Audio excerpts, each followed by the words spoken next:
Palmeirense explicou por que o Flamengo perdeu pro Fortaleza. Salve nação rubro-negra! Estamos chegando com mais um react aqui em nosso canal. Trazemos um recorte do canal Opina Porco, link na descrição. Neto fez uma análise perfeita da atuação do Flamengo sobre o Fortaleza. Jogando fora de casa, a equipe carioca perdeu por 1-0. Para ele, o poder ofensivo do Flamengo sem Pedro cai bastante. Por isso, o time mesmo jogando bem, falta a qualidade do camisa 9. Vocês concordam? Deixe sua opinião nos comentários. Vamos acompanhar tudo sobre o Flamengo agora. Faltava o Pedro, aquele cara disruptivo que consegue encontrar oportunidade onde parece que não tem mais jeito. Então, quando o Flamengo perde o Pedro, que sofreu a lesão, o Flamengo acaba perdendo um potencial ofensivo muito, mas muito grande. O Pedro é um potencial ofensivo muito grande da equipe do Flamengo. E toda vez que o Flamengo passa por esses intervalos sem o Pedro, o Flamengo sente dificuldade na finalização. O jogo de ontem ele foi um exemplo disso. Embora no segundo tempo o Flamengo melhorou do jogo ruim que fazia no primeiro tempo, do jogo ruim que fez no primeiro tempo, o Flamengo não conseguiu encontrar os espaços necessários, a transição necessária, a clareza necessária para finalizar. Em algumas bolas alçadas em área, ou às vezes em algumas bolas paradas, acabava desperdiçando isso também com finalizações ruins. E eu vou falar uma coisa pra vocês, eu acho que colocar o Juninho, sabe o Juninho que o pessoal fala, o Juninho xereca, que o pessoal fala lá, colocar o Juninho no final do jogo, aos 42 minutos do segundo tempo, meu amigo, aí é você chegar pro cara e falar assim, irmão, ó, tá tudo ruim, tá uma droga, vai lá e faz um milagre, vai, opere um milagre lá. Pô, o cara poderia ter tido mais minutagem. O Bruno Henrique vive um momento que ele mesmo falou pra câmera que ele não quer ser 9. Ele falou isso. Aí ontem ele veio, se retratou, não é isso que eu quis dizer. Eu quis dizer que quando a gente tiver o Pedro aí... tipo assim, eu também tinha entendido dessa forma, né? Que ele tava fazendo ali uma referência direta ao Pedro. Esse vídeo saiu lá no GE. De uma torcedora que estava com a camisa do Fortaleza. E essa torcedora, ela desce ali a arquibancada. E ela vai até um torcedor que tá à frente. Esse torcedor ele tá com uma camisa preta. Tá sentado ali com uma camisa preta. Ou seja, ele não tá com ele tá com uma camisa igual essa, assim, neutra. De clube nenhum. E ela começa a exigir que o cara deixe o setor. Porque, de acordo com ela, o cara é um torcedor rubro-negro. Que está ali, na visão dela, infiltrado num espaço que não é dedicado a torcedores rubro-negros. Então ela começa a falar com ele de uma forma muito incisiva, gesticulando, de uma forma agressivamente, verbal, no contexto verbal, e o cara fica meio assim, obviamente que sem graça, diante de toda a situação, dá ali um sorriso, para tentar meio que tipo ironizar, ela fica ali em cima do cara, Galera, eu já vi situações de pessoas, às vezes, de camisetas neutras, serem convidadas a se retirar dentro de grandes estádios do futebol brasileiro. Isso é um completo e total absurdo. Porque se você é um torcedor rival e você vai de uma forma descaracterizada até um estádio de futebol e permanece de maneira discreta, só ali de boa, sentado assistindo o jogo, da maneira que aparentemente o rapaz estava, cara, tu pagou por aquele ingresso. Tu pagou para estar lá. Você não tá provocando os torcedores ao lado. Você não tá ecoando hinos e cânticos da equipe rival. Você não está nada que seja ali de forma ofensiva e que mostre ali que você tá fora do contexto do setor que você está no momento alocado. É um absurdo esse tipo de atitude. É uma atitude cafajeste, é uma atitude canalha. Você querer expulsar Ô, garota, você não é dona do estádio. Você não comprou o estádio. Da mesma forma que você pagou pra estar aí, o cara também pagou pra estar aí. O cara tá com uma camiseta neutra. O cara não tá com camiseta de torcida organizada rival. O cara não tá com camiseta de equipe rival. Às vezes o cara não é torcedor do Fortaleza. Ó, meus amigos, vamos lá. Quantas vezes talvez você já foi num estádio com um parente, um colega e tudo mais, assistir um jogo e você não era torcedor de nenhuma das duas equipes? Uma vez o meu pai foi comigo em Palmeiras e Botafogo do Rio de Janeiro, num jogo que teve. Meu pai não é torcedor do Palmeiras. Meu pai foi neutro. Eu fui caracterizado, né, com a camisa do Palmeiras e tal. Meu pai foi neutro. Sentamos ali na arquibancada e lá ficamos. Quando o Palmeiras marcou o gol ali com o Kleber Gladiador, eu comemorei e tal. Meu pai ficou na dele tranquilo. Agora, peraí. Só por causa disso, a pessoa acha que tem o direito de sair, chegar e exigir que a pessoa vá embora? Ah, irmão. Em que mundo vocês estão vivendo? Em que mundo que vocês estão vivendo?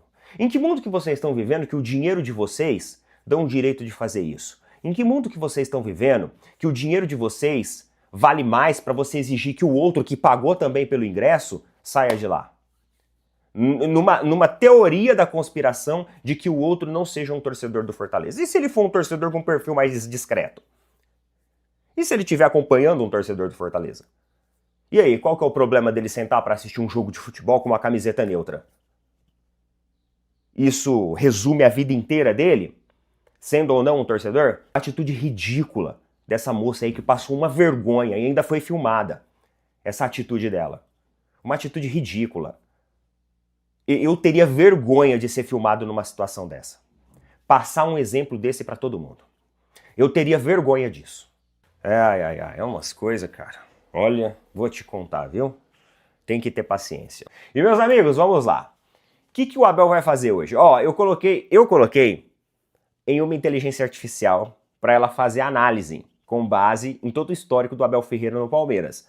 Qual decisão o técnico do Palmeiras tomaria? E sabe o que a inteligência artificial me trouxe? Que o Abel vai entrar com o time principal. O Abel vai entrar com o melhor que ele tem. Porém, existem alguns jogadores que estão com desgaste. Então ele vai fazer algumas mudanças pontuais, poucas mudanças. A inteligência falou que seria poucas mudanças. Mudanças muito pontuais mesmo, mas que ele iria com o elenco que ele tem de melhor para o jogo de hoje. E na boa, galera, sendo muito sincero com vocês, ele tem que ir com o elenco que ele tem de melhor.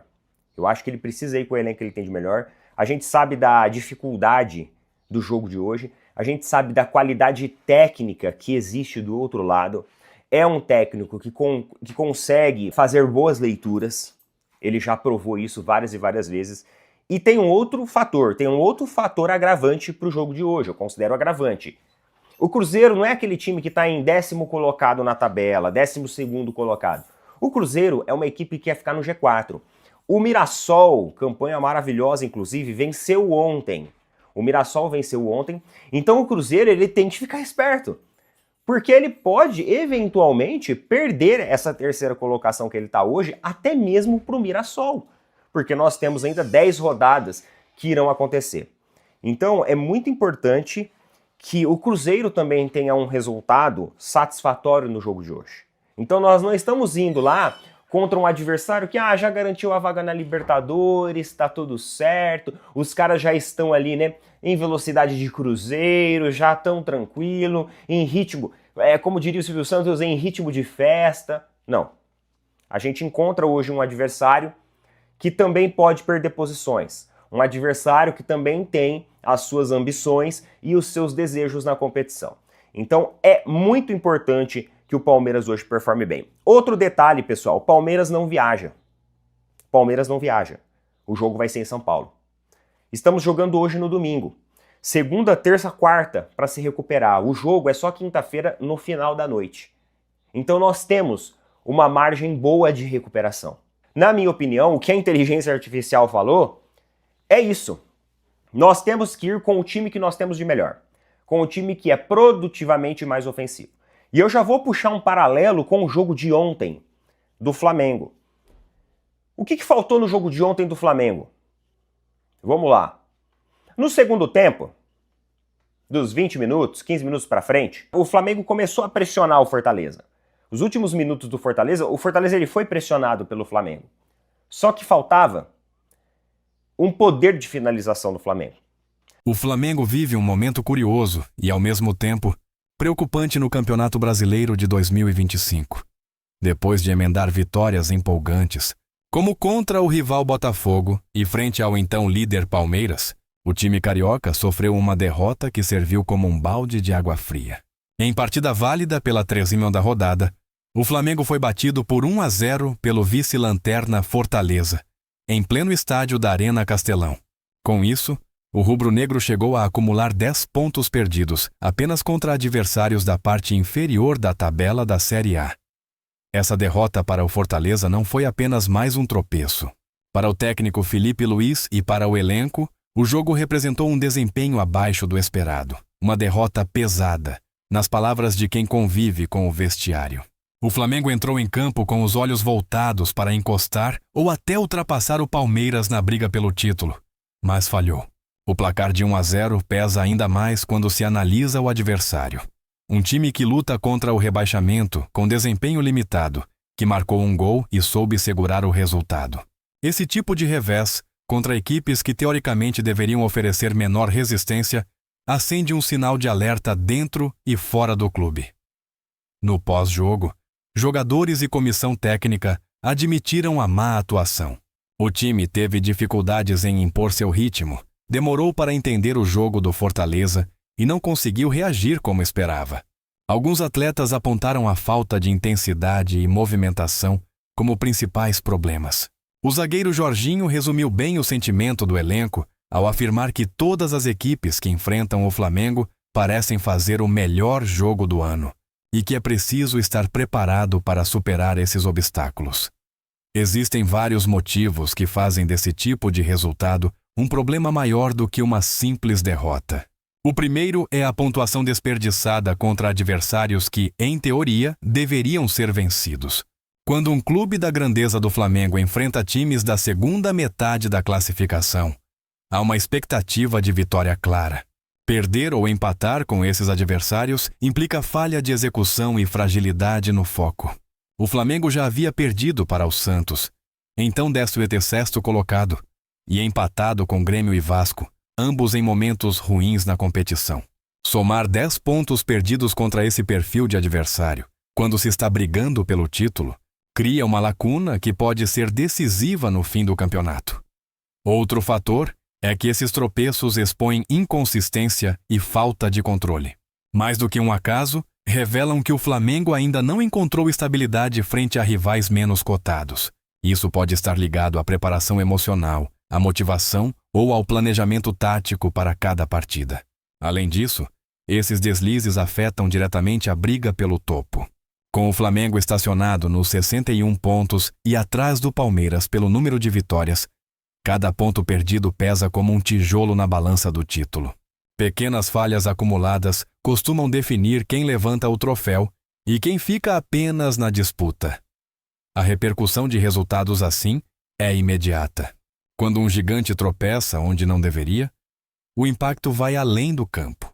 A torcida se irrita, a imprensa critica e o ambiente de cobrança cresce. Isso exige mais maturidade do elenco e do treinador, que precisam reagir sem deixar o clima pesar. O desgaste emocional também entra em cena. E o Flamengo, acostumado a jogar sob pressão, precisa agora mostrar força para não deixar o momento ruim virar crise. É importante lembrar que o Flamengo também apresentou pontos positivos ao longo da competição. O time venceu 2 vezes o Palmeiras, demonstrando capacidade de brigar de igual para igual com o líder. Também triunfou contra outros adversários mais fracos, como Vitória, Juventude, Internacional e até o próprio Fortaleza no primeiro turno. A campanha, de forma geral, segue competitiva. Inclusive, em análises matemáticas, o Flamengo chegou a ter quase 50% de probabilidade de ser campeão na 26ª rodada. O problema, portanto, não está na incapacidade de vencer, mas sim na irregularidade que surge quando se enfrenta times em momentos ruins. Por outro lado, Os empates e derrotas inesperadas acumulam-se como uma sombra incômoda. Além do tropeço para o Fortaleza e da derrota para o Santos, o Flamengo também deixou pontos importantes contra Grêmio e Vasco. Há ainda os jogos contra adversários da parte de cima, como Cruzeiro, Botafogo e Bahia, onde o time também não venceu. Esses resultados, somados, ajudam a explicar por que o time não disparou na liderança. Vencer os grandes e perder pontos para os menores tem sido uma combinação perigosa. Quando se fala em parte de baixo da tabela, refere-se à faixa de equipes intermediárias ou próximas da zona de rebaixamento, adversários com menor investimento e elenco mais limitado. A expectativa natural é que o Flamengo vença a maioria desses confrontos. O fato de ter deixado 10 pontos pelo caminho mostra que, mesmo com elenco superior, o time não tem conseguido transformar superioridade técnica em vantagem efetiva dentro de campo. Além disso, o contexto da temporada aumenta a pressão. Restam poucas rodadas para o fim do campeonato e cada jogo se torna uma final. O Flamengo precisa reagir imediatamente para não ver o Palmeiras se desgarrar. O clube também divide as atenções com a Copa Libertadores da América, competição que é tratada como prioridade. Depois de vencer o jogo de ida da semifinal por 1-0 no Maracanã, o time encara o Racing, na Argentina, valendo vaga na decisão. O foco, dividido entre Brasileirão e Libertadores, aumenta o desafio, pois a carga física e emocional cresce e o desempenho tende a oscilar. Para Felipe Luiz, a semana que se inicia é decisiva. Caso o Flamengo confirme vaga na final da Libertadores, o ambiente se acalma e a equipe ganha confiança para seguir firme também no Brasileirão. Em caso de eliminação, porém, a pressão sobre o treinador pode se tornar insustentável. Seria mais um ano sem o título continental e, consequentemente, o Brasileirão passaria a ser obrigação máxima. A linha entre sucesso e crise é tênue, e o resultado de quarta-feira pode definir o rumo da temporada. Outro ponto que aumentou o debate foi a escalação usada contra o Fortaleza. Parte da torcida criticou as escolhas de Felipe Luiz, que, por sua vez, respondeu de forma direta. Segundo o treinador, a equipe titular era a melhor opção disponível, com jogadores descansados e prontos para vencer.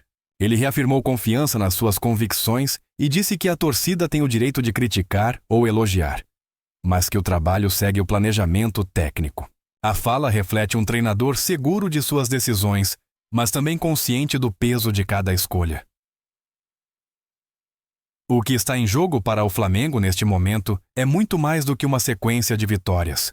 O clube luta por um título nacional, busca consolidar seu nome na Libertadores e tenta manter o prestígio de um elenco estrelado e de alto investimento. Cada ponto, cada escalação e cada decisão tática tem impacto direto no projeto esportivo e financeiro da instituição. A margem de erro é mínima e o Flamengo sabe que precisa reagir com urgência. Para transformar esse tropeço em um ponto de virada, o clube deve focar em alguns caminhos claros. O primeiro é reagir imediatamente no Brasileirão. As próximas rodadas trazem confrontos que não permitem vacilo, especialmente contra adversários da parte inferior da tabela. O Flamengo ainda enfrentará o Lanterna Sport 2 vezes, e somar 6 pontos nesses duelos é obrigação para quem sonha com o título. O segundo é manter o controle emocional e tratar cada partida com a mesma seriedade, independentemente do adversário. Motivação não pode faltar, e o time precisa evitar a armadilha de entrar em campo relaxado contra rivais considerados mais fracos. Outro ponto essencial é a gestão do elenco. O Flamengo disputa 2 competições de alto nível simultaneamente e precisa de inteligência para dosar esforços. Jogadores desgastados rendem menos, e partidas como a contra o Fortaleza mostraram que o cansaço pode influenciar diretamente o desempenho. O treinador deve equilibrar convicção e adaptabilidade. É importante acreditar no trabalho, mas também reconhecer quando o jogo pede mudanças. Times que brigam por título costumam se destacar justamente por sua capacidade de se adaptar ao adversário. Por fim, é necessário manter ambição em todas as frentes.